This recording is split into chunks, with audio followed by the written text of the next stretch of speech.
Olá a todos, no Creeper Talks de hoje vamos falar sobre o posicionamento para os próximos meses, cenário mensal e um pouco do overview aí que nós estamos vendo para os mercados nos últimos dias. Então convido o Silvio Castro para passar a visão dele aí sobre os mercados. Oi, João. Olá para todos. Como sempre, um prazer fazer esse bate-papo com vocês. Obrigado mais uma vez pela oportunidade. E eu vou colocar agora para vocês alguns slides só para facilitar um pouco a nossa conversa. E aí a gente fez só uma mudança para simplificar um pouco para aqueles nossos investidores que não conseguem acompanhar no nível de detalhe a apresentação toda. A gente criou um slide só para deixar bem claro quais são as principais posições hoje, tanto na carteira internacional quanto na carteira local, e aí depois a gente vai detalhando o porquê dessas posições. Então, na carteira internacional, a gente começou a montar uma posição relativamente pequena, recentemente aplicada em juro curto lá fora. Na nossa opinião, a gente já está começando a chegar perto desse fim do ciclo de alta. Isso não quer dizer que a gente vai montar uma posição relevante, como a posição que a gente estava tomada no segundo semestre do ano passado, mas, de fato, na nossa opinião, esse ciclo de alta ele já está muito mais perto do fim. Com relação às commodities, a gente voltou a montar uma posição comprada no dólar recentemente contra uma cesta de moedas, o real inclusive. A gente, na carteira de commodities, a gente tem uma posição comprada no complexo commodities, destaques para a posição comprada em ouro, comprada em petróleo e vendido em gás natural. E já na renda variável, a gente montou recentemente posições na bolsa japonesa, mercados emergentes e mercado europeu. A gente tem alguma posição nos Estados Unidos, mas é uma posição relativamente pequena, perto da relevância da bolsa americana para a bolsa global. Bom, agora vamos discutir um pouquinho quais são os principais desenvolvimentos que a gente viu aí nesse começo de 23 e que vai, de certa forma, moldar as perspectivas para o ano. A primeira coisa é o processo de desinflação nos Estados Unidos. Ele está caminhando. Claro que tanto o Fed quanto os mercados precisa ter ainda mais dados de inflação fraca e de atividade um pouco mais fraca, especialmente no mercado de trabalho, para reforçar essa convicção, mas de fato, pelo menos a derivada já virou para um processo desinflacionário.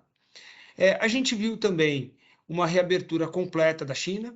O mês de janeiro foi o primeiro mês desde o início da pandemia que a China ficou inteira aberta por um mês calendário. E aí, por fim, a gente vê uma redução na probabilidade de recessão na Europa, especialmente dado o choque positivo de energia. A Europa deu uma enorme sorte nesse inverno até agora. Tem sido um inverno muito mais quente, e isso fez com que todo o estoque de gás natural para a produção de energia elétrica, que foi construído ao longo de 2022, esse ano a gente está vendo até um pouquinho de sobra em relação ao histórico de range de estoque de gás natural que a gente costuma ver por lá. Então, isso fez com que a gente tivesse uma queda de inflação, um choque muito positivo em um dos fatores de produção mais importantes, e aí a indústria começa a respirar um pouco lá e a gente vê uma melhora, inclusive, no humor dos mercados e dos executivos também. Bom, indo para a economia americana, a gente vê uma figura um pouquinho diferente quando a gente olha o setor de serviço e o setor de manufatura. O setor de manufatura permanece no que a gente chama de um deflation bust, que é basicamente uma deflação, uma desinflação de preços com uma desaceleração na atividade. Quando a gente olha o setor de serviços, a gente vê do lado de inflação praticamente estável, mas a gente vê uma aceleração. E aí, com isso, a gente fica muito perto do que a gente chama de um inflation boom. Isso não quer dizer que a gente vai ter um processo inflacionário aberto no setor de serviços, é simplesmente que o setor de serviços parece muito mais aquecido, muito mais animado e com as empresas conseguindo repassar mais preço do que na manufatura, onde claramente é um processo desinflacionário.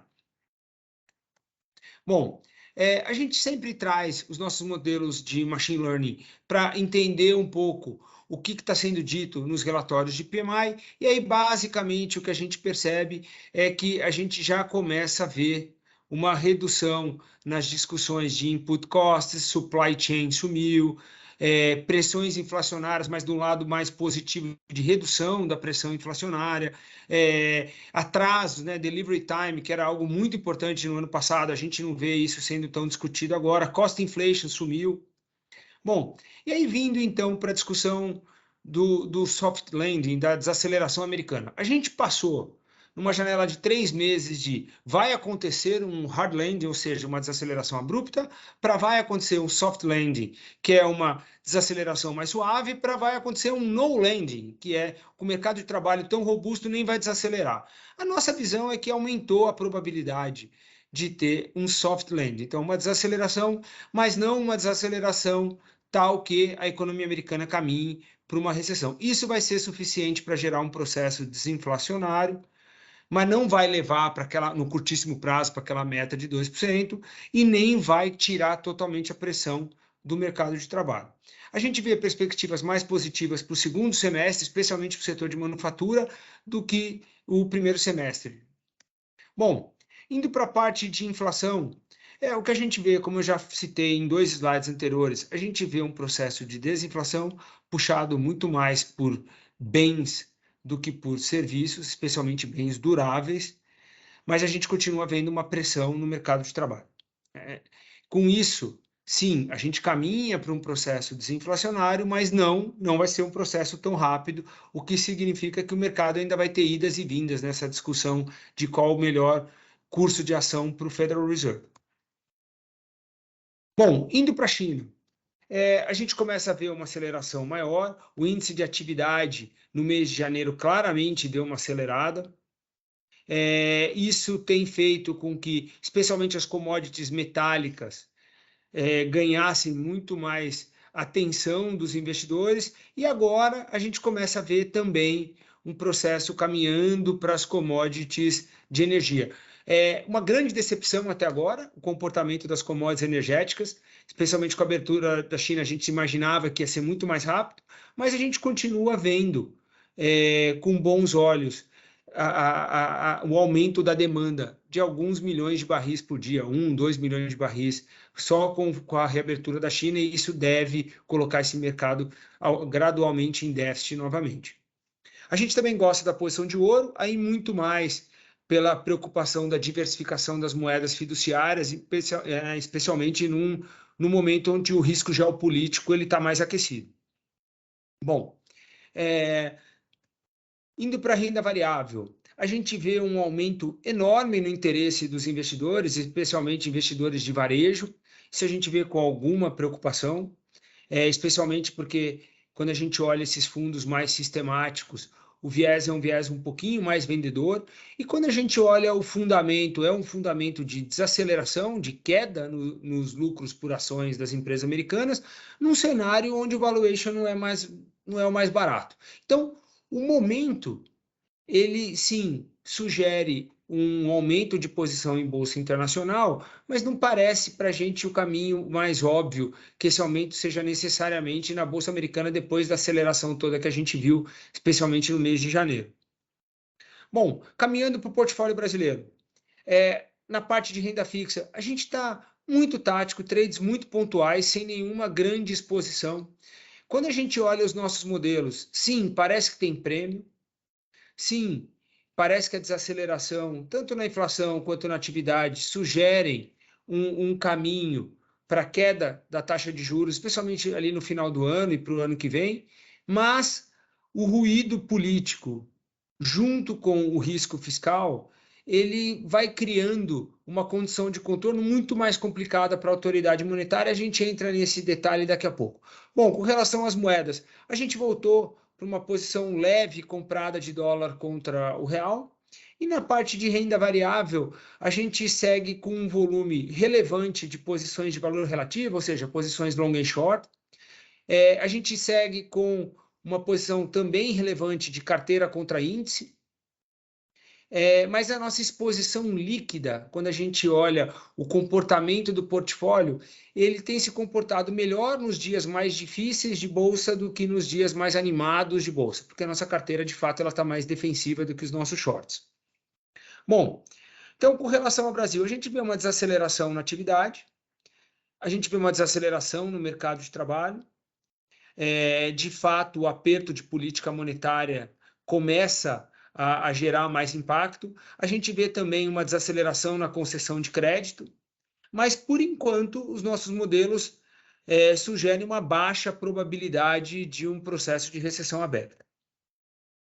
Com relação à inflação e o Copom, a gente até coloca um gráfico na nossa apresentação mostrando claramente que as expectativas por IPCA, tanto no ano de 23, mas especialmente em 24 e 25, elas começaram a desancorar já desde o mês de dezembro. Isso vem gerando uma apreensão enorme nos mercados e cria uma dificuldade adicional para o Banco Central, que tem que se preocupar não só em trazer o IPCA desse ano para baixo, a inflação corrente, mas tem que se preocupar em ancorar as expectativas para frente, porque de fato as expectativas elas agem sobre a inflação corrente também. Bom, quando a gente olha o prêmio de risco, a gente vê que, especialmente na parte longa da curva, o prêmio de risco ele já é elevado, ele já começa a caminhar para aquelas médias ali do ano de 2015, não chegou ainda no pico que a gente viu em 2015. Mas, de fato, isso já tem sido suficiente para gerar um enorme ruído entre o governo recém-eleito e o Banco Central, que tem um mandato independente. Como essa história termina, é muito difícil dizer. Agora, o que a gente sabe enquanto a gente vê esse nível de ruído e essa desancoragem nas expectativas, seja pela discussão de meta de inflação, seja pela discussão de autonomia do Banco Central, seja pela discussão de qual é a capacidade do governo entregar um novo regime fiscal crível e que ancore a dívida de longo prazo do Brasil, a gente vê com muita dificuldade o fechamento desse prêmio de risco. Então, por hora, a gente tem ficado entre zerado e operando taticamente quando o mercado escapa demais.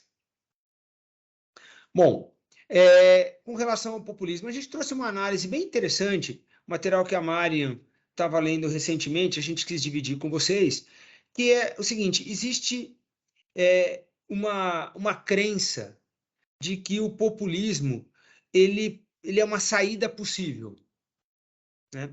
E aí a gente trouxe uma análise interessante que mostra o seguinte: o populismo não só destrói o valor do que o país poderia ser em relação aos seus pares, como ele também destrói o que o país costumava ser em relação à sua própria história, né? E esse impacto é bastante relevante, né? Para vocês terem uma ideia, esse número, a gente está falando de ordem de grandeza de perto de 1%, o que o país perde de crescimento ao ano, numa janela relativamente longa. Bom, vamos falar um pouquinho do câmbio, né?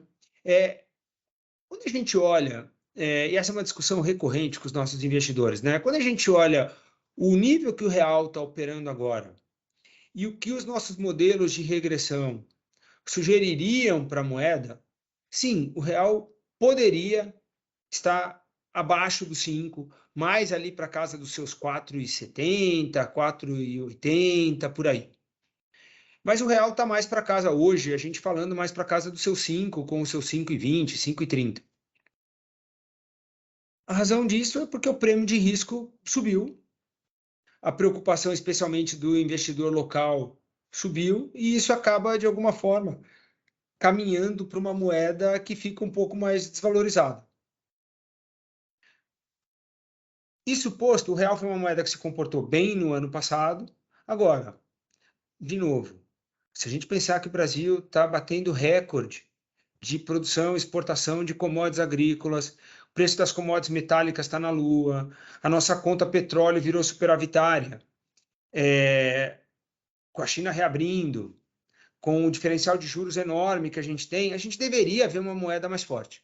Mas eu acho difícil isso ser algo estruturalmente melhor se a gente não tiver um cenário político, econômico um pouquinho, vamos colocar desse jeito, um pouquinho mais sereno.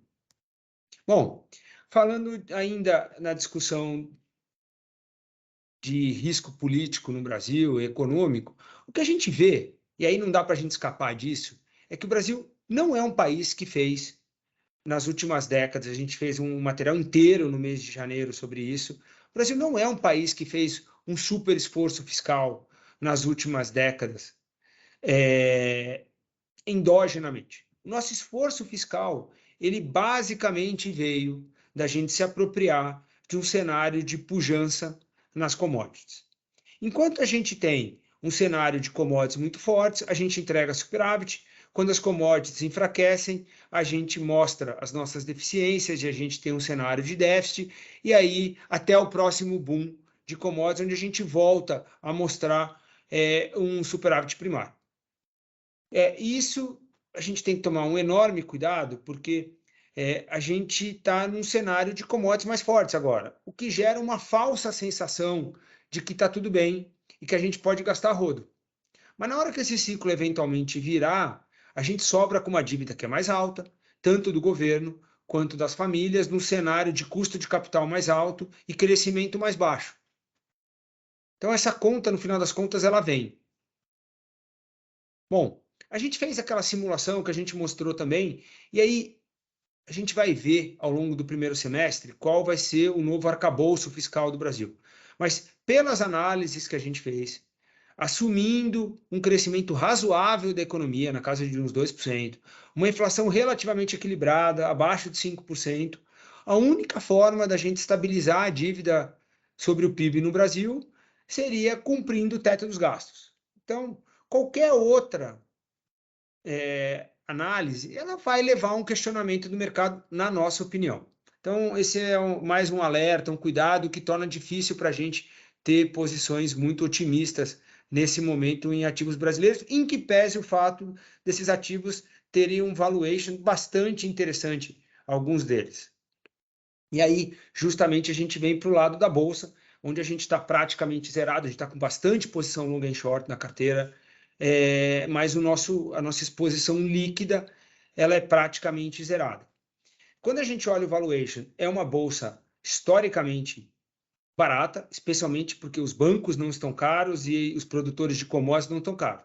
Mas tem uma análise muito interessante que veio de uma provocação do João alguns meses atrás, que basicamente mostra que é muito difícil ganhar dinheiro em bolsa no Brasil quando você não está num ciclo de corte de taxa Selic. Então, quanto mais rápido a gente criar as condições para o Banco Central voltar a cortar a taxa Selic, mais fácil é a vida do investidor em bolsa. Então, até lá, a gente tende a ter uma postura um pouquinho mais cautelosa e tentar buscar mais oportunidades de valor relativo. Bom, com isso a gente agradece a oportunidade desse bate-papo e a gente, como sempre, se coloca 100% à disposição dos nossos investidores e potenciais investidores. Um grande abraço e um ótimo mês de fevereiro para todos. Obrigado a todos e até a próxima.